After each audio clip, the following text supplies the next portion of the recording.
Hi, my name is Dr. Samuel Pegram. I'm a rheumatologist, and I would like to welcome you back to the living room. That's RHEUM, a place where we discuss rheumatologic issues always from the patient's perspective. It is finally football season, and with the onset of football, we generally can anticipate a little cooler weather. And our patients, a lot of them with cooler weather, often have an increase in their joint discomfort.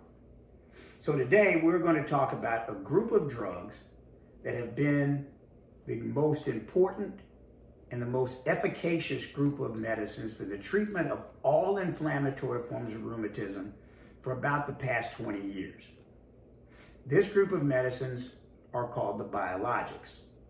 They have been available to us here in the United States since about 1999. And they have provided us the greatest opportunity to prevent progression of disease, bone destruction, and crippling.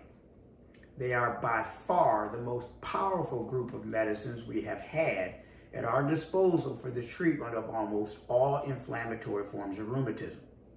Rheumatoid arthritis, psoriatic arthritis, the spondyloarthropathies like ankylosing spondylitis, and the arthropathies of inflammatory bowel disease, and others.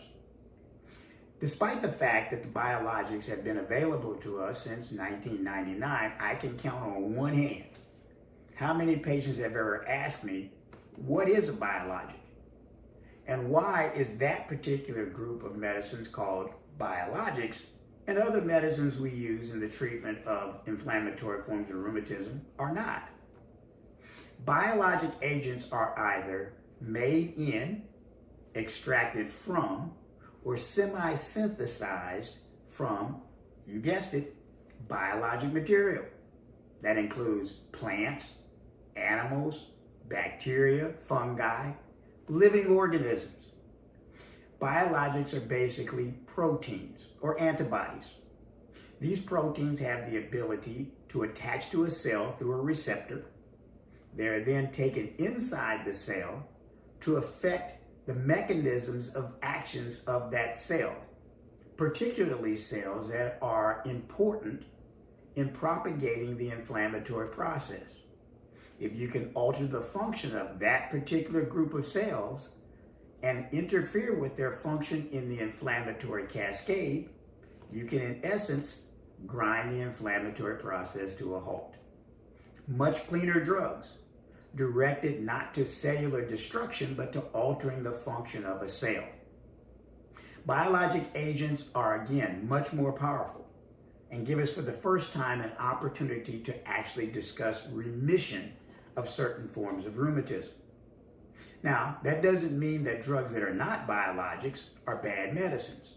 Drugs like methotrexate and hydroxychloroquine have been mainstays of therapy since the 1980s. And these drugs are still quite efficacious, particularly in patients who have milder forms of disease. One of the problems with biologics is their cost, and other non-biologic agents are considerably less expensive. One of the reasons for the expense of the biologics is that they are very difficult to make. They are large molecules, and thus heretofore it was difficult to make them into a pill. So they were either given through an injection or through an intravenous infusion. Recently, a group of biologics called the JAK inhibitors are now available to us in an oral form, but they are not for everyone. Biologics, like all other medicines, have their potential risk. They include, particularly with the JAK inhibitors, an increased risk of certain cardiovascular events or emboli, meaning obstruction of blood flow. These medicines, all of them, can cause an increased risk of infections, and thus patients on biologics have to have tests such as hepatitis screens and tuberculosis screens prior to initiation of therapy. They are, like all of our other medicines, immunosuppressants. So we have to be vigilant for the possibility of infections with all of the biologic agents. And then again, of course, their cost. They're still ridiculously priced, particularly here in the United States, which makes it difficult to access for certain patients who have limited financial funds. Nonetheless, biologics are by far the most powerful group of medicines we have available to us. And as I mentioned, they provide us the first opportunity to actually discuss remission in patients who have various forms of inflammatory arthropathies. So biologics are here to stay. And there are more and more of them coming out on the market, not only for rheumatologic issues, but for skin diseases, certain types of malignancies, respiratory illnesses, etc. If you have not been given the opportunity to discuss biologics with your rheumatologist or your primary care physician, ask them about biologics and to find out if they would be best for you for your particular form of arthritis. We hope to see you again here in the living room. It's easy to find us.